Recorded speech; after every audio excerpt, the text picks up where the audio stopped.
Hey, if you've ever been on stage presenting and what am I doing? Dividing my audience. That's what. Let's take a look at why this seemingly innocent phrase gets speakers in trouble. Conditional responses delivered to the audience create the haves and the have-nots. If you've ever seen the Grand Canyon, well, you either have or you have not seen the Grand Canyon.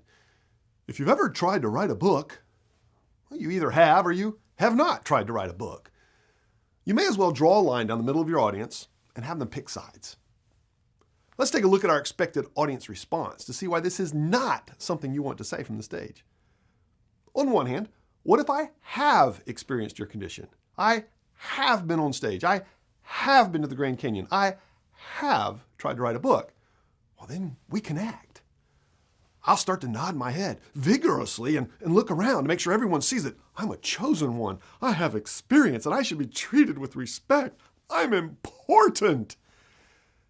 On the other hand, what if I have not experienced your condition? I've not been on stage. I've not been to the Grand Canyon. I've not tried to write a book. I certainly don't nod my head, but I can't look around and see everybody else nodding theirs. I feel inferior. I'm a castaway, a have not. I am shamed, not connected. And I can't wait to move on to a topic that resonates more with me. But what if we just drop the condition altogether and you just stated the fact that you're going to say anyways? Presenters often get nervous when they take the stage. The Grand Canyon is a sight that must be experienced in person to get the full effect. Pictures don't do it justice.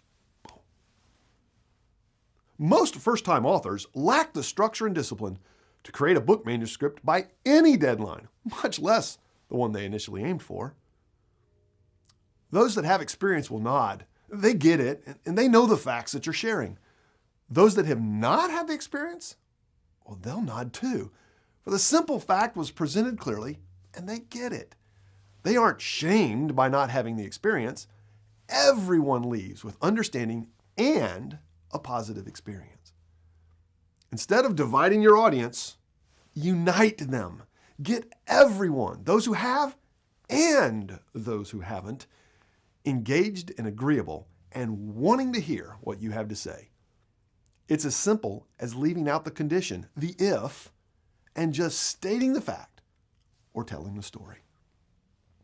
If you've ever been inclined to divide your audience, it's almost guaranteed to divide your audience and is definitely what not to say.